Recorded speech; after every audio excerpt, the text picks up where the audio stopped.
Hello everyone, आप सब कैसे हैं। मैं उम्मीद करता हूं कि बहुत अच्छे होंगे और अपनी पढ़ाई को बहुत अच्छे से कर रहे होंगे। मैं Akash Kumar Bhadana ICT virtual classroom में आपका बहुत बहुत स्वागत करता हूं मेरे प्यारे बच्चों। जैसा आपको पता है कि हमारी 9th क्लास है और 9th क्लास में हमारी बुक चल रही थी इकोनॉमिक्स की। ये बुक हमारी समाप्त हो जाएगी और इसका आखिरी चैप्टर हमारे पास है, लेसन नंबर 4, भारत में खाद्य सुरक्षा। आज हम लोग इसको देखने वाले हैं कि भारत में जो खाद्य सुरक्षा है इसको हम लोग आपका पढ़ेंगे। क्लियर है कि क्या है खाद्य सुरक्षा, इस पर हम लोग आपकी बात भी करेंगे। क्लियर है, ध्यान रखना है आपको, ठीक है। आइए इस पर हम लोग एक एक करके बहुत अच्छे से हम लोग आपका बात करते हैं और इसको देखेंगे भी। तो बच्चों सबसे पहले हम लोग क्या करेंगे, इस चैप्टर का जो अवलोकन है, हम चैप्टर के अवलोकन को पढ़ेंगे। क्लियर है, और थोड़ा सा हम इस पर ध्यान भी देंगे। देख रहे हैं, अब देखिए सबसे पहले हम क्या देखेंगे, जो चैप्टर का है उसमें हम लोग अवलोकन पढ़ेंगे। हम लोग अवलोकन को देखेंगे और इसके विषय में हम लोग जानेंगे और पढ़ेंगे। खाद्य सुरक्षा का अर्थ है सभी लोगों के लिए सदैव भोजन की उपलब्धता, यानी कि जितने भी सभी लोग हैं सब लोगों को क्या हो, भोजन की उपलब्धता हो। आपको सब लोगों को बराबर क्या है इसमें, आपका सब लोगों के लिए भोजन पर्याप्त हो, पहुंच और उसे प्राप्त करने में सामर्थ्यवान हो। देखिए सिंपल सी खाद्य सुरक्षा क्या मतलब है, भारत में जितने भी व्यक्ति हैं वो अपनी खाद्यान्न तक अपनी पहुंच बना सकें, खाद्यान्न को प्राप्त कर सकें, ये इनकी पहुंच है। और इसीलिए सरकार क्या कह रही है कि हम लोग क्या करेंगे, लोगों को खाद्य सुरक्षित करेंगे कि कम से कम लोगों की खाद्यान्न तक या पहुंच हो जाए या उसके लिए इतने सामर्थ्य हो जाए कि उसको खरीद सकें। जब भी अनाज के उत्पादन या उसके वितरण की समस्या आती है तो सहज ही निर्धन परिवार इसके अधिक आपके प्रभावित होते हैं। कह रहे जब भी आपका अनाज का चाहे आपका प्रोडक्शन हो चाहे उसके वितरण को लेकर जो भी कुछ प्रॉब्लम आती है, उसमें अगर कोई प्राइमरी में आपका फंसता है तो वो कौन फंसता है, आपका जो भी आपकी पुअर जो आपकी फैमिली होती है वो पहले नंबर में क्या होती है, इसके अंदर फंस जाती है। क्लियर है। खाद्य सुरक्षा सार्वजनिक वितरण प्रणाली, शासकीय सतर्कता और खाद्य सुरक्षा के खतरे की स्थिति में सरकार द्वारा की गई कार्यवाही पर निर्भर करती है। कि सारी चीजें किस पर डिपेंडेबल हैं, ये चीजें ये सारी आपकी डिपेंड है किस पर, खाद्य सुरक्षा पर। और जो आपकी सतर्कता है इन्हीं पर क्या है, ये सारी चीजें आपके डिपेंड है और इन्हीं पर आपका बेस है। खाद्य सुरक्षा क्या है, अगर हम बात कर रहे हैं कि आप किसे कहेंगे कि कौन व्यक्ति खाद्य सुरक्षित है या नहीं, अगर इसके विषय में अगर आप लोग बात कर रहे हैं कि खाद्य सुरक्षित क्या है। जीवन के लिए भोजन उतना ही आवश्यक है जितना कि सांस लेने के लिए वायु। कह रहे जितना अगर आपको जीवन में जितना आपको भोजन की महत्वता आपको समझ आएगी कि जितना हमारे जीने के लिए सांस की आवश्यकता है, उसी तरह हमारे लिए क्या है, भोजन की भी प्रॉपर उतनी ही आवश्यकता है। देखिए अगर हम भोजन नहीं करेंगे तो हम 2-3 दिन 4 दिन मैक्सिमम 7 दिन हम लोग जिंदा रह सकते हैं, उससे ज्यादा हम लोग नहीं रह सकते। क्योंकि जो हमारे शरीर है, इस शरीर की मशीनरी को चलाने के लिए हमको बहुत सारी चीजों की जरूरत पड़ती है, चाहे उसमें प्रोटीन हो, आपका फैट हो, किलर है, आपके मिनरल हो, पोषक तत्व हो, ये सब हमको कहां से मिलते हैं, भोजन से ही हमको प्राप्त होते हैं। क्लियर है। लेकिन खाद्य सुरक्षा मात्र 2 जून, यानी कि 2 जून का मतलब वक्त होता है, 2 वक्त की रोटी पाना नहीं है, बल्कि उससे कहीं अधिक है। खाद्य सुरक्षा निम्नलिखित आयाम है। अब देखिए हम ये नहीं कह सकते कि खाद्य सुरक्षा के लिए आप किसी गरीब परिवार की खाली ये व्यवस्था कर दे कि उसको 2 वक्त की रोटी मिल जाएगी तो आप उसे मानेंगे कि उसको खाद्य सुरक्षा नहीं हो गया। बल्कि खाद्य सुरक्षा का जो आयाम है वो बहुत बड़ा है। आयाम का मतलब जिस तरह से हम खाद्य सुरक्षा को देखते हैं, उसके पैमाने, उसकी व्यापकता कैसी है, वो आपकी बड़ी है, ये हमको समझना है। अब इसमें जैसे कि आपके 3 पॉइंट दिए गए हैं और आप इन तीनों पॉइंट जो हैं आप इनको अपनी बुक में भी बहुत अच्छे से देख सकते हैं और बात भी कर सकते हैं। जैसे खाद्य उपलब्धता का तात्पर्य देश में खाद्यान्न उत्पादन, खाद्य आयात और सरकारी अनाज भंडारों में संचित पिछले वर्षों के स्टॉक से है।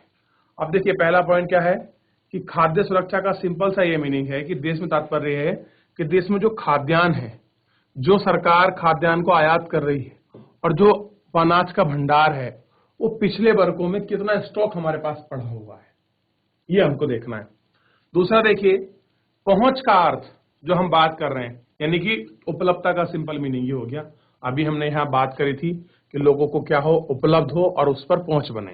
तो उपलब्धता का सिंपल मतलब है कि हमारे पास जितना हमने खाद्यान्न, जो हमने गेहूं, चावल, दाल जिनका उत्पादन करा है और जितने हमने आयात किए हैं, उनका सरकार के पास पिछले साल में संचित भंडार का स्टॉक होना चाहिए। आप देखिए, दूसरी बात कर रहे हैं पहुंच का अर्थ। तो सिंपल मीनिंग है कि प्रत्येक व्यक्ति को ये क्या मिले, खाद्य पदार्थ मिले या आपका खाद्यान्न मिले, ये उनकी पहुंच से संबंधित है। क्लियर है? पहुंच कैसे होगी? जब प्रत्येक व्यक्ति को क्या मिलेगा, आपका खाद्यान्न चीजें मिलेगी, तो हम कह सकते हैं कि उस व्यक्ति तक क्या है, खाद्यान्न की पहुंच कैसी हुई है, आपकी सुनिश्चित हो गई है। आप इसको देख सकते हैं। और सामर्थ्य का अर्थ है कि हर व्यक्ति को हमको क्या बनाना है, सामर्थ्य बनाना है, यानी कि इस लायक बनाना है कि वो खाद्यान्न तक पहुंच कर सके। तो सामर्थ्य का अर्थ है कि लोगों के पास भोजन आवश्यकताओं को पूरा करने के लिए पर्याप्त और पौष्टिक भोजन खरीदने के लिए धन की उपलब्धता हो, यानी कि कम से कम उनके पास इतना पैसा हो कि वो खाद्यान्न खरीद सके, खाद्यान्न में भी वो अपना पौष्टिक भोजन खरीद सके। मान लीजिए हमारी बॉडी को प्रोटीन की जरूरत है, फैट की जरूरत है, विटामिन की जरूरत है, प्रोटीन और बहुत सारी चीजें, कार्बोहाइड्रेट वगैरह की जरूरत है, या कुछ हमको विटामिन लेनी है, तो इतनी हमारी पर्याप्तता होनी चाहिए कि क्या हो, कि लोग उसको आपका ये सारे पोषक तत्व आपका ले सके।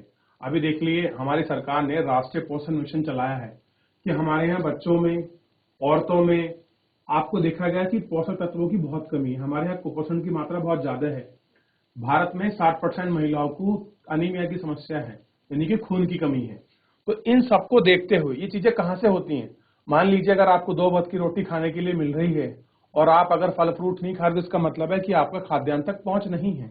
ये सारी चीजें ये इसके अंतर्गत शामिल की गई हैं, क्योंकि खाद्यान्न से ही सारे आपके शरीर को जितने भी पोषक तत्वों की आवश्यकता होती है वो पूरित नहीं करते, उसके लिए आपको दूसरे सोर्स की जरूरत है।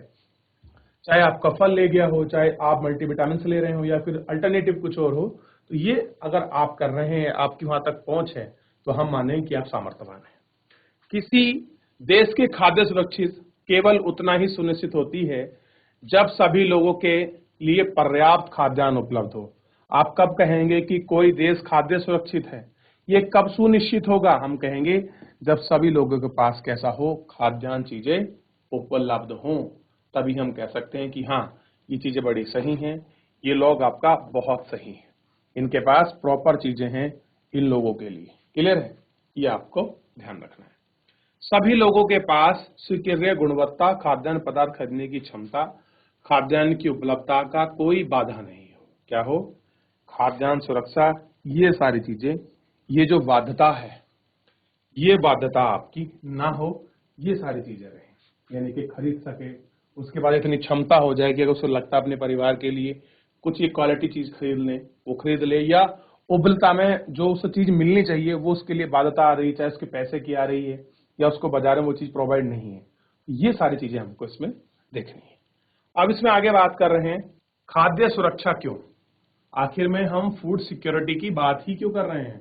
तो कह रहे समाज का अधिक गरीब वर्ग तो हर समय खाद्य असुरक्षा से ग्रसित हो सकता है, परंतु जब देश भूकंप, सूखा, बाढ़, सुनामी, फसल खराब होने से पैदा हुए अकाल राष्ट्रीय आपदाओं से गुजर रहा हो, तो निर्धन रेखा से ऊपर के लोगों को खाद्य असुरक्षा से ग्रस्त हो सकते हैं। अब देखिए, ये बात कर रहे हैं कि गरीबी तो हमारे यहाँ बरकरार है, और दूसरे क्या कह रहे हैं कि गरीब लोग क्या है, हर समस्या क्या है, हर समय खाद्य सुरक्षा से खड़े हैं, उनके पास खाद्य सुरक्षा नहीं है, जो अब गरीब परिवार है।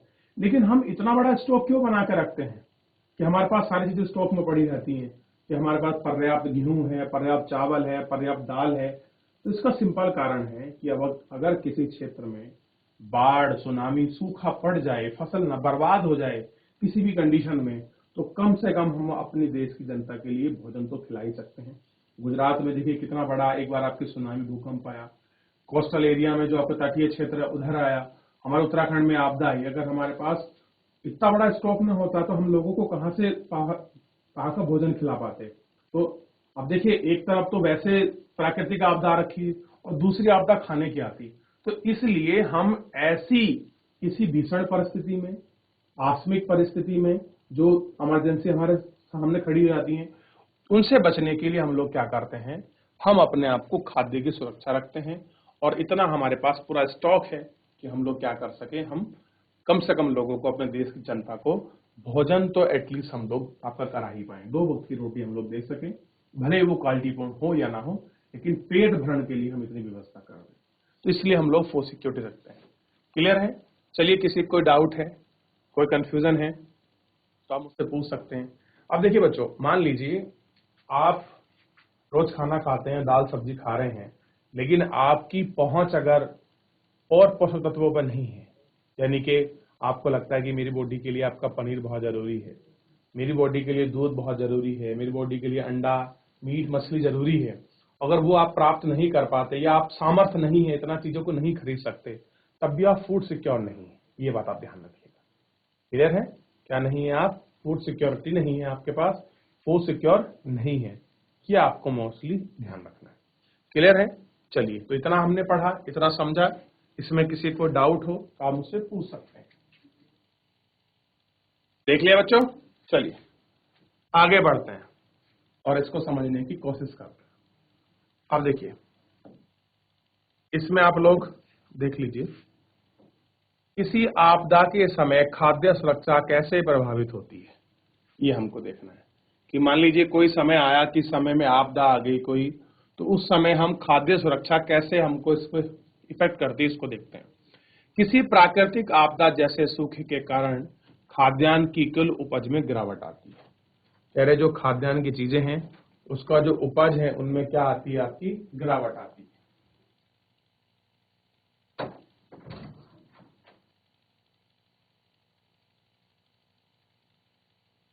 ठीक है? क्या आती है? इनमें गिरावट आती है, ये आपको ध्यान रखना है। इससे प्रभावित क्षेत्र में खाद्यान्न की कमी हो जाती है। अब देखिए, जहां पर आपदा आएगी, प्राकृतिक आपदा हो चाहे कोई सी भी आपदा हो, क्लियर है? इससे क्या हो जाएगा? अब देखिए, जो क्षेत्र आपका प्रभावित होगा, अब देखिए जब कहीं बाढ़ आपदा आई है या कुछ भी चीज हुई है, तो आप मुझे बताइए, अगर कोई चीज अगर वहां आपकी प्रभावित होगी तो वहां आपकी फसल नहीं उगेगी, और जब आपकी फसल नहीं उगेगी तो आपको बहुत सारी जो आपकी समस्या हैं वो आपको जूझना पड़ेगा, और वो समस्या आपको दिखाई देंगी इसके अंतर्गत। क्लियर है? खाद्यान्न की कमी के कारण कीमतें बढ़ जाती हैं। अब देखिए, अगर खाद्यान्न की कमी होगी तो कीमतें क्या होंगी? आपकी बढ़ जाएंगी। ठीक है? अब देखिए, जब आप कीमतें बढ़ेंगी तो भी आपकी समस्या होगी। ठीक है? कुछ लोग ऊंची कीमतों पर खाद्यान्न नहीं खरीद सकते। अब देखिए, हमारे समाज में हर वर्ग का व्यक्ति रहता है, अमीर भी रहता है, गरीब भी रहता है। एक व्यक्ति ऐसा है जो आपका शायद 100 रुपए किलो आटा खरीद सकता है, लेकिन एक ऐसा वर्ग है जो आपका 17 रुपए किलो भी आपका नहीं खरीद सकता। तो उसके लिए तो बहुत दिक्कत हो जाएगी। या मान लीजिए 2-4 बार खरीदना हो 10-5 किलो, तो कोई दिक्कत नहीं, वो खरीद सकता है। लेकिन अगर उसको अपना खाना ही 100 रुपए किलो अगर मिलेगा, रोटी ही मिलेगी, आटा इतना महंगा मिलेगा, तो वो कैसे अपना परिवार को और अपना भरण पोषण कर पाएगा? अब देखिए, अगर यह आपदा अधिक विस्तृत क्षेत्र में आती है, यानी कि अगर बहुत लंबे क्षेत्र में अगर ये आपदा आई है, तो क्या होगा? अधिक लंबे समय तक बनी रहती है। और क्या रहेगा? बहुत लंबे समय तक बनी रहेगी, तो भूखमरी की यह स्थिति पैदा हो सकती है। व्यापक भूखमरी के अकाल की स्थिति बन सकती है। और क्या हो सकता है कि बहुत बड़ी जो आपदा है, जो बहुत बड़ी जो आपकी भूखमरी है, ये भूखमरी की आपदा का जो रूप है वो आपका ले सकती है। और बहुत बड़ी भूखमरी जो है इसके रूप में आपका जो है इसको धारण कर सकती है। ये आपको थोड़ा सा ध्यान रखना। क्लियर है? और यही आपको देखना है कि किस तरह से ये आपदा आपकी बहुत बड़ी हो जाएगी। अकाल के दौरान बड़े पैमाने पर मौतें होती हैं, जो भूखमरी का विनाश होकर जल, प्रदूषित जल, सड़े भोजन का प्रयोग फैलने से बचती है। महामारी तथा भूखमरी से उत्पन्न कमजोरी से रोगों के प्रति शरीर की प्रतिरोधक क्षमता में आपकी गिरावट आती है। अब देखिए, अकाल के दौरान क्या होता है? बड़े पैमाने पर लोग क्या होते हैं? उनकी मौत होती है, लोगों की प्राकृतिक आपदा की वजह से। चाहे उसमें आपका भूखमरी हो या फिर बेबस होकर प्रदूषित जल, सड़ा हुआ भोजन उनको लेना पड़े, या फिर बहुत सारी महामारी, भूखमरी, ये सारी चीजें आपकी फैल जाती हैं। जिसके कारण क्या होता है? जो हमारा शरीर होता है उसमें जो प्रतिरोधक क्षमता होती है, एंटीबायोटिक जो बॉडी हमारे अंदर बनती है, जो रोगों से लड़ती हैं, और रोगों से लड़ने की क्षमता खत्म हो जाती है, और शरीर की प्रतिरोधकता गिरने के बाद हम क्या हो जाते हैं? किसी भी छोटी बीमारी का शिकार हो जाते हैं और अंततः मृत्यु हो जाती है। भारत में सबसे भयानक अकाल 1943 में बंगाल का था। 1943 में कहा था? बंगाल में सबसे बड़ा अकाल। इस अकाल में बंगाल प्रांत में 30 लाख लोग मारे गए थे। कहाँ मारे गए थे बच्चों? जो आपके 30 लाख लोग थे वो आपका इसके अंतर्गत आपका मारे गए थे। आइए मैं आपको दिखाता हूं कि कैसी स्थिति यहाँ आपकी बनी थी और कैसे यहाँ लोग आपके इसमें आपके मारे गए थे। देखिए,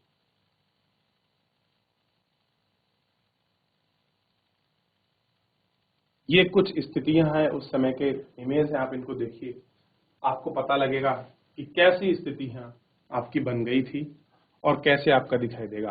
ठीक, तो ये कह रहे हैं चित्र राहत केंद्र में भुखमरी से पीड़ित लोग। 1943 के बंगाल के अकाल के दौरान पूर्वी बंगाल के चटगांव को लोग छोड़कर जाते आपके परिवार यहाँ आपको दिखाई देंगे। क्लियर है? ये देखिए,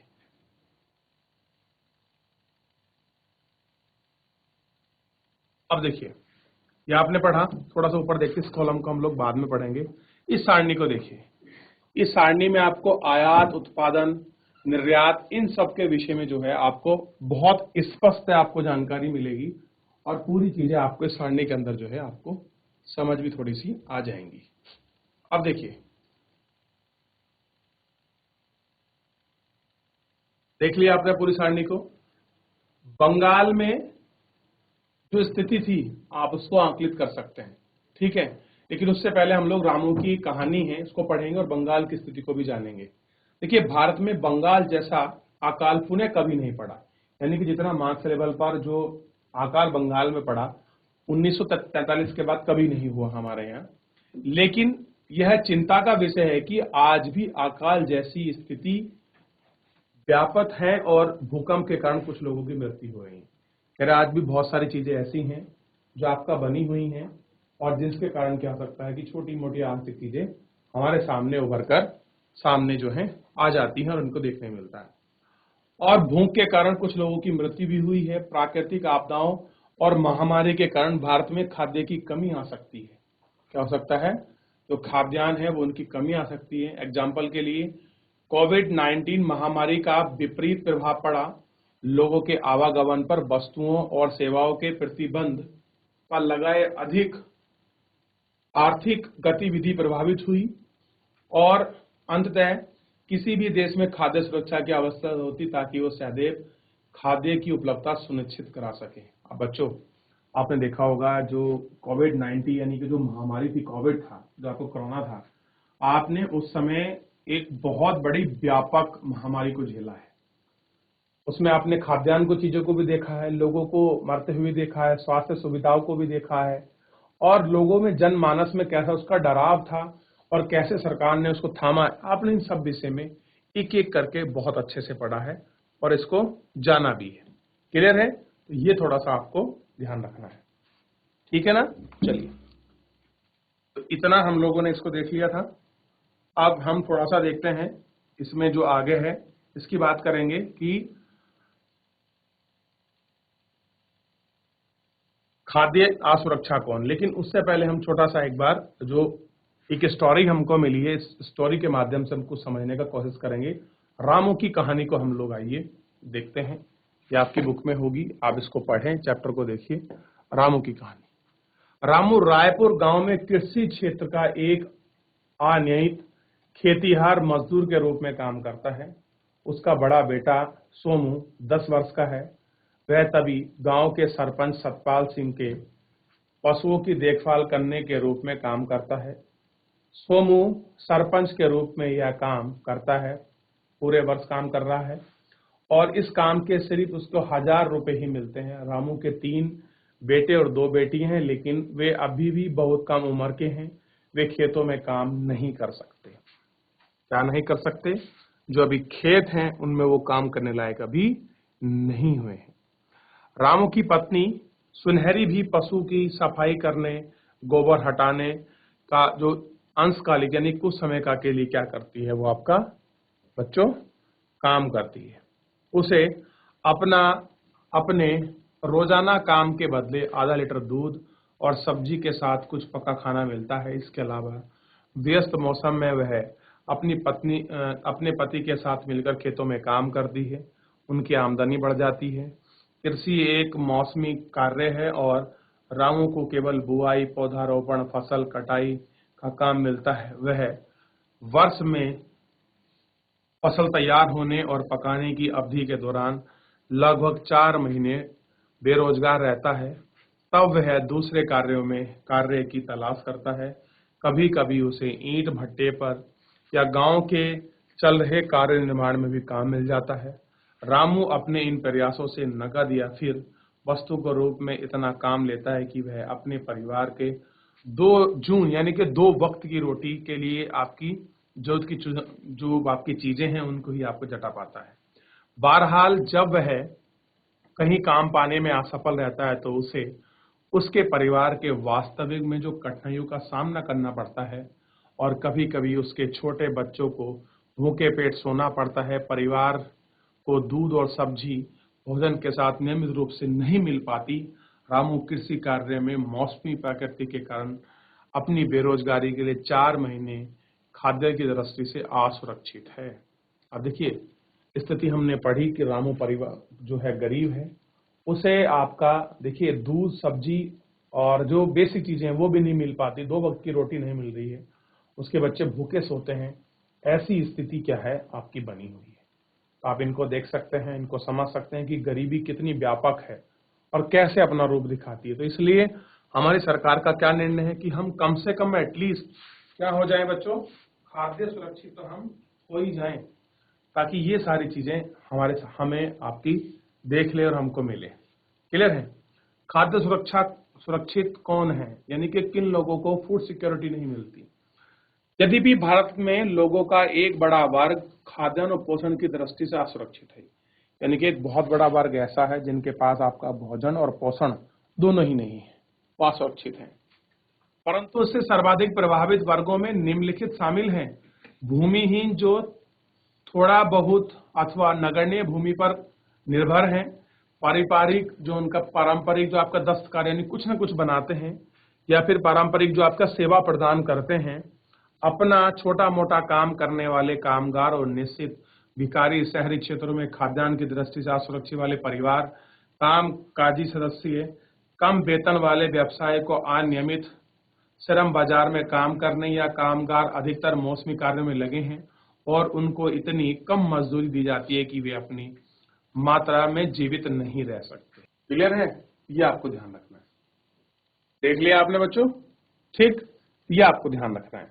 तो कैसे हम किन लोगों को सुरक्षित करना है, तो उन लोगों को हम लोगों को सुरक्षित करना है कि जो लोग कामगार हैं, छोटा मोटा काम करते हैं, भिखारी हैं, या फिर जिन लोगों के पास आपका वर्ष भर काम नहीं है, गरीब हैं, 2 वक्त की रोटी भी उनके पास पर्याप्त नहीं है, तो हमको क्या करना है, ऐसे लोगों को जो है खाद्यान्न की जो सुरक्षा है वो उनको प्रोवाइड करवानी है। चलिए इतना देख लीजिए। कुछ भी और चीज समझ नहीं आ रही है, आपको पूछना है, कुछ डाउट है इसमें, आप मुझसे पूछ सकते हैं मेरे प्यारे बच्चों। किसी को डाउट? खाद्यान्न सुरक्षा संबंधित जो आपकी चीजें हैं इसके अंतर्गत आप लोग ध्यान रखिएगा एक एक करके बहुत अच्छे से, ठीक है। ठीक, चलिए आगे देख लिया आपने। तो मेरे प्यारे बच्चों अब हम थोड़ा सा और बात कर लेते हैं। खाद्य पदार्थ खरीदने में असमर्थता के साथ सामाजिक संरचना की भी दृष्टि संरचना भी खाद्य की दृष्टि से असुरक्षा की भूमिका निभाती है कि जो लोग अपना भोजन खरीदने में सामर्थ्य नहीं है, जो सामाजिक स्ट्रक्चर आपका बना हुआ है वो भी एक इसके लिए रिस्पॉन्सिबल है। अनुसूचित जाति और अनुसूचित जनजाति और अन्य पिछड़े जातियां के कुछ वर्ग इतनी निचली जातियां की है कि भूमि का आधार कमजोर होता रहा है। यहाँ की भूमि की उत्पादकता बहुत कम होती गई। वे खाद्य की दृष्टि से शीघ्र असुरक्षित हो जाते हैं। वे लोगों भी खाद्य की दृष्टि से सर्वाधिक असुरक्षित होते हैं। और कैसे हैं कि जिस तरह का उनको चाहिए सिक्योरिटी, वो उनको जो है आपकी वो सिक्योरिटी प्रॉपर उनको नहीं मिल पा रही है, वो उससे आपका परेशान है। जो प्राकृतिक आपदाओं से प्रभावित हैं और जिन्हें काम की तलाश में दूसरी जगह जाना पड़ता है, कुपोषण से सबसे अधिक महिला प्रभावित है। देखिए, ये समझा रहा था मैं कि जो कुपोषण है, जो पर्याप्त पोषण नहीं है, उसमें महिला सर्वाधिक क्या है आपके प्रभावित है। यह गंभीर चिंता का विषय है, क्योंकि इनसे आजन्मे बच्चे भी कुपोषण का खतरा रहते हैं। यानी कि अगर महिलाओं में कुपोषण कमी है तो जिन बच्चों का बर्थ होगा वो भी क्या होंगे, इसके शिकार होंगे। और यही कारण है कि बच्चे दुबले पतले जो हैं, इनमेच्योर जैसे आपके पैदा होते हैं, वो सब यही कारण है कुपोषण की वजह। खाद्य सुरक्षा से ग्रस्त आबादी का बड़ा भाग गर्भवती तथा दूध पिलारी महिलाओं और 5 वर्ष से कम उम्र का बच्चा है। कौन लोग खाद्य सुरक्षा में है? जो आपकी गर्भवती महिलाएं हैं, ये इसमें प्रभावित हैं। जो आपका दूध पिला रही महिलाएं वो हैं, और जो जिन बच्चों की उम्र 5 साल से कम है, वो सब लोग क्या हैं, इसका आपका हिस्से के अंतर्गत आपका शामिल हैं, और ये हिस्से के अंतर्गत बच्चों बने हुए हैं। तो मेरे प्यारे बच्चों, फिलहाल आज के लिए इतना ही, क्योंकि समय समाप्त हो रहा है। हम लोग कल मिलते हैं इसी लेक्चर के साथ। जो शेष चीजें बची उनको आगे पढ़ेंगे, एड ऑन करेंगे। तो फिलहाल आप लोग मेरे प्यारे बच्चों, आप इसको एक बार घर से जाके एक बार रिवीजन जरूर कीजिए। कोई आपका डाउट बनता है, कोई कमेंट आप मुझसे जरूर पूछिए। तो मेरे प्यारे बच्चों, आज के लिए इतना ही, मिलता है नेक्स्ट लेक्चर में। धन्यवाद।